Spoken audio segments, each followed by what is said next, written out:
And here we are, back at it again with another review. I feel like I haven't done these in so long, and now here I have two in a matter of weeks.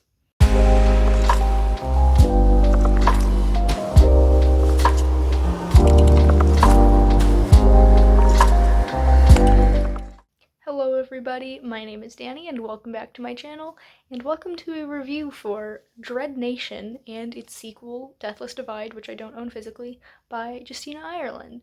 I read this book a couple of years ago and absolutely loved it, and this past month I finally got around to reading the sequel, and I also really liked it, and so I figured I would do a review for you guys.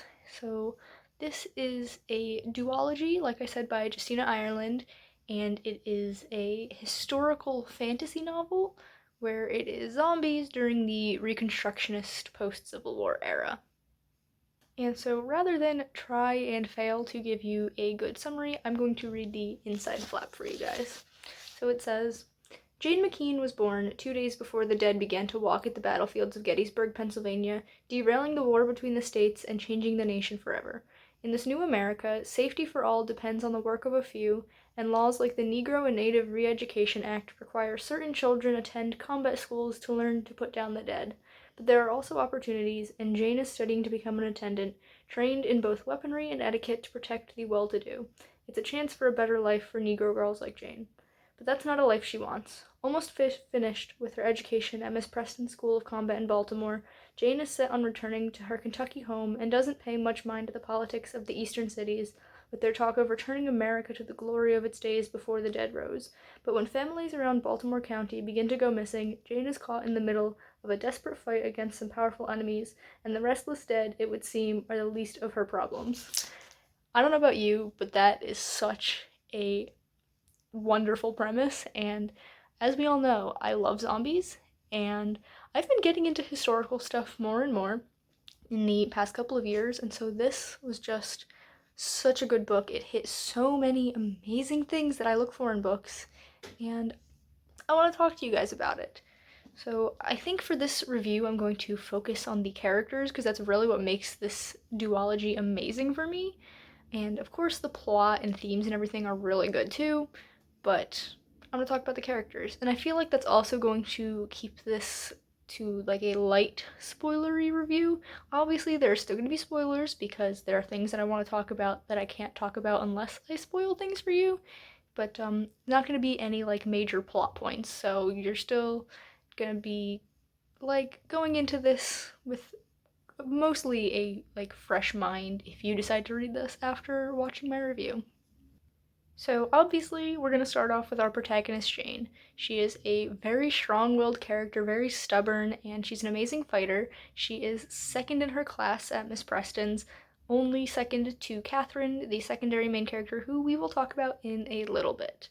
One thing that I love about Jane is her bisexuality. It's very clear from the start that she is bisexual, and she's not shamed for it. And you would think in this like time period there's like this very conservative Christian view on sex and things like that you would think maybe she would be shamed for being bisexual, but she's not. It's a facet of her character that's very clear.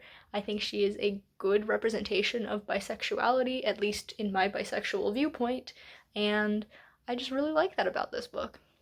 It's also not the kind of representation where like it's stated and then we don't actually see it in the text of the book. There are several characters across the books that Jane is attracted to, both male and female, and in the second book she enters into a romantic relationship with another female, and it doesn't erase her attraction to men.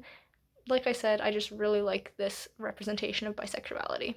Another aspect of her character that I really like is her representation as a disabled character, which we don't get until book 2, but during the events of book 1, something happens to Jane where she ends up having to have one of her arms amputated. I think it's like right above the elbow, if I'm remembering correctly, but we get to see how this both helps her character and hinders her in different ways, but she's never made to be less of a character or less of a person because she's disabled.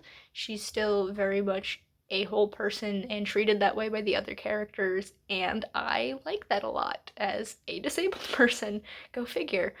But yeah, I think it's really cool that we get to see this side of her. I did not expect her to become disabled, so when I got to that part in book 2, I was blown away, and I'm very happy with that turn in her character arc. Personality-wise, I love Jane's stubbornness, and that's a trait that's often like hated in female characters and makes people dislike female characters for having it because of various reasons. But I really like seeing how it is a detriment to her character sometimes when she's too stubborn, but also how her stubbornness saves the day a couple of times. I think that's really cool. And we get to see her keep this trait throughout. She doesn't like grow out of it and become this perfect character. She keeps her flaws and just still manages to grow as a character. And her mistakes and bad choices feel really realistic to me, and though it pains me to see her make them because I like her as a character and I want her to succeed and have a happy life, I just really like that she makes those choices because they feel realistic and like choices a real person would make. Moving on, we have our secondary main character, Catherine, who actually becomes a second point of view character in book 2, which was unexpected, but I really liked her POV. It took a minute for me to like get into it and like deal with the dual POV because it was different from the first book, which is solely from Jane's perspective, but I ended up really liking Catherine's point of view. So, like I said before, Catherine is number 1 at Miss Preston's.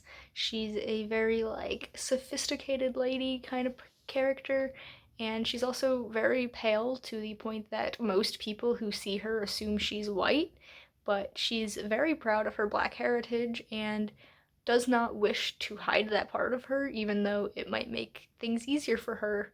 She's not ashamed of it. So, one aspect of Catherine's character that we get to see little glimpses of in the first book but really get details on in the second is her anxiety. She often overthinks things to the point of freaking herself out, and she actually uses a corset and like the physical contact of it as a way of grounding herself and keeping herself from freaking out, and I think that's a really cool thing. As someone who has anxiety, I like this representation of a character because I also tend to seek out physical comforts as a way of suppressing mental stimuli. And even though I don't think I could ever wear a corset, I'm not a big fan of things like on my midsection.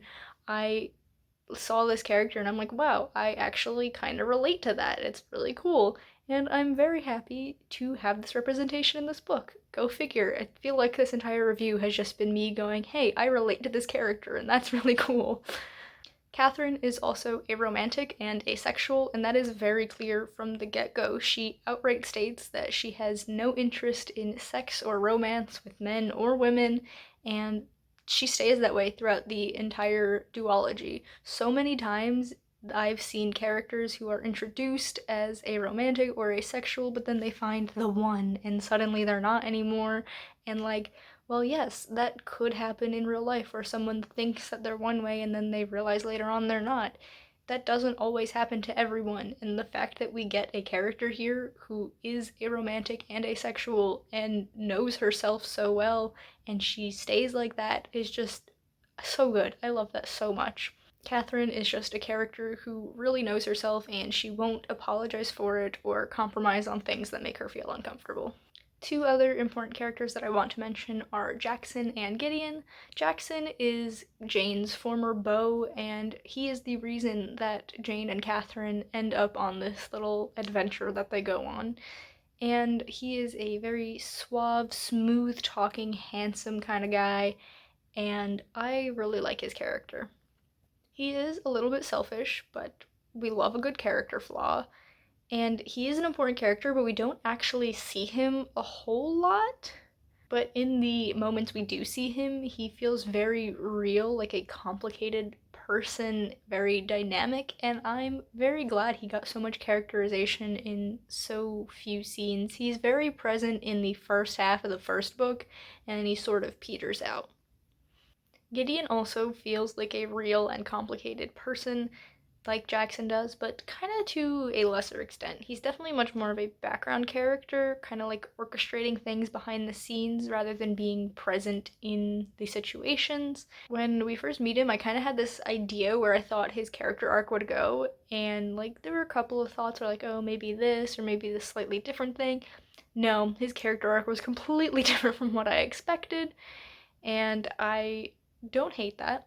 His arc is as developed and thought out as the rest of them, but to me personally, it kind of feels the least believable. Like the transition from point A to point B to point C just isn't as smooth as the other character arcs, if that makes sense.